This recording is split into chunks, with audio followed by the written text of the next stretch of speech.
Bobby Sluche, Vice President of Texas Public Radio.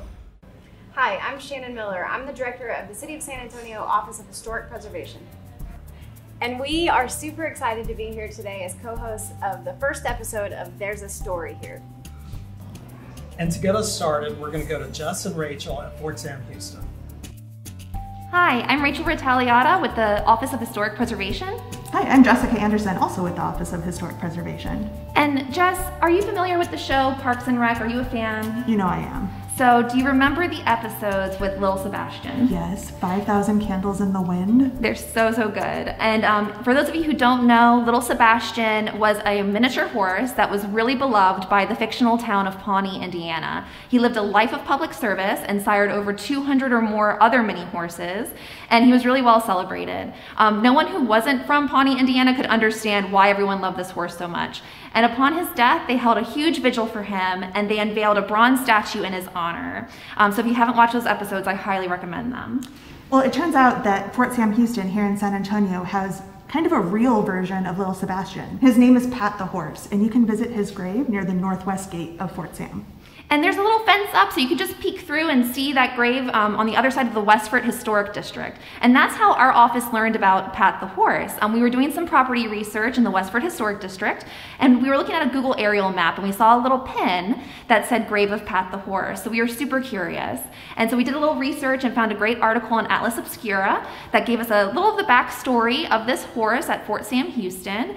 And but the thing is, we're not the experts here. So we're here at the Fort Sam Houston Museum to speak to Museum Director Jacqueline Davis, and she's going to tell us all of the juicy tidbits about Pat the Horse.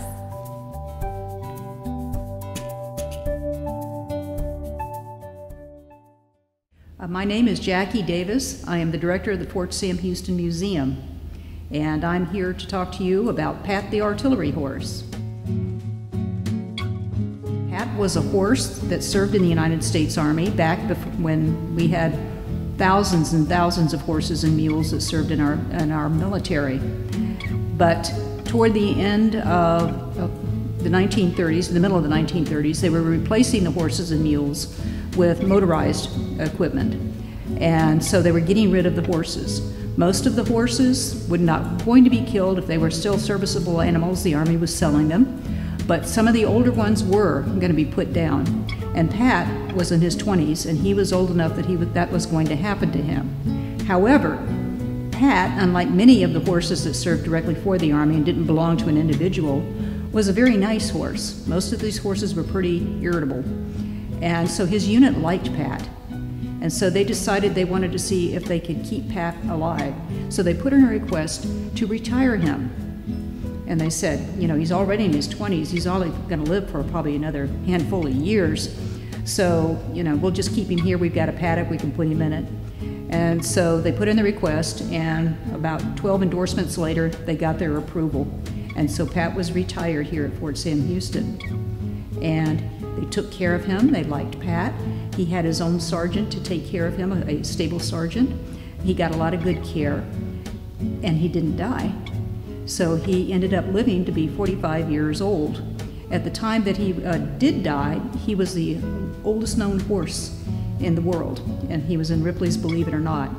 Since that time, there has been another horse that has exceeded 45 years, but for the longest time, he held the record. And so Pat became a fixture here at Fort Sam Houston, and people who remembered him as a younger horse or just wanted to came to visit and would talk to Pat.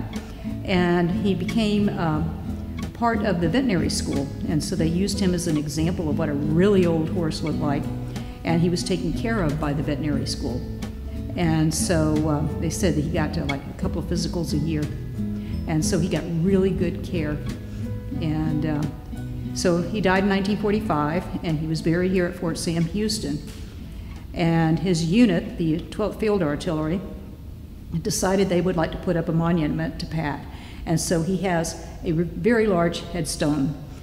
He's not buried in the cemetery here at Fort Sam, of course, but he's buried close to an unauthorized pet cemetery. No matter what urban legend you may hear, the whole horse is buried there, not just his feet. People have gotten the idea that what that meant was that what they did is they cut off his feet and stuck them up underneath and the cement like that, and just buried that there and said the horse is there. But if you've looked at the pictures, they obviously buried a horse. They made a big hole there to bury, you know, a little piece of cement otherwise.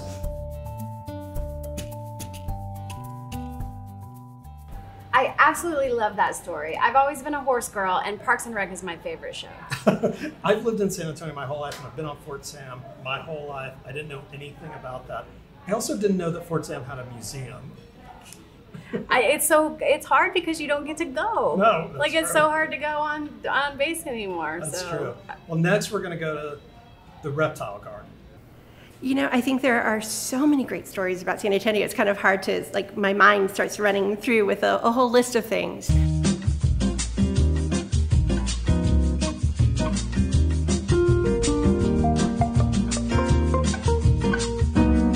Hi, I'm Amy Fulkerson, and I'm the Chief Curator here at the Whitty Museum. The Reptile Garden is also one of my favorite stories here at the Whitty because it has such a great history. You know, it's a unique story. The museum had been open since 1926, and in 1932 we had a group of gentlemen who approached the museum about adding a special attraction. And they wanted to use an attraction based on the snakes of South Texas. And the Whitty Museum went to the city of San Antonio and asked for permission to build a reptile garden that would be an educational activity for the museum. When the reptile garden opened in 1933, we released more than 800 snakes in a single day. And each of those snakes that we released had been purchased from farmers and ranchers around South Texas, and they were paid by the pound for the snakes that came to the museum. The year after the Reptile Garden opened, the main attraction became the rattlesnake fry, and they would allow people to taste what a rattlesnake tasted like. The Reptile Garden was also somewhat problematic through the years. The original location of the Reptile Garden was where the Pioneer Hall, or today our South Texas Heritage Center, stands. And the building necessitated the move of the Reptile Garden. And so it was moved further north along the river. This is the Reptile Garden that so many people in San Antonio know and love. It had a raised walkway so that you could come up above the pit and actually look down in and see the snakes.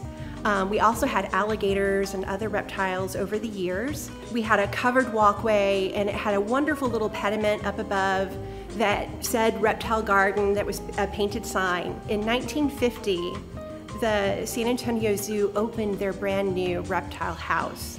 And so we ceased operation of the Reptile Garden in 1950.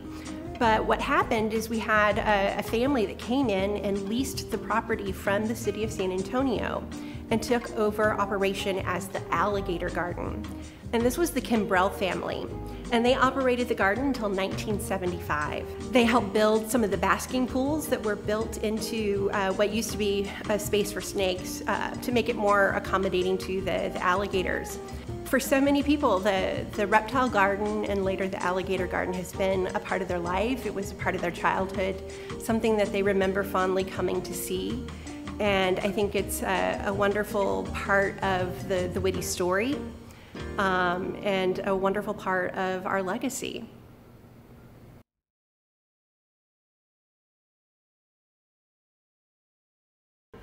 Okay, Bobby, I don't know. All those reptiles, a little bit creepy, but I kind of wish it was still there because it would be so cool to visit. I'm kind of glad it's not still there. I've passed it my whole life and wondered what happened in there. The idea of like alligators in a swimming pool is just weird to me. It is a little weird, but what a cool thing that we have in our city. We have another story coming up from the Riverwalk.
So that was a fun little visit to Marriage Island, which seems like a perfect kind of juxtaposition to my breakup spot story earlier.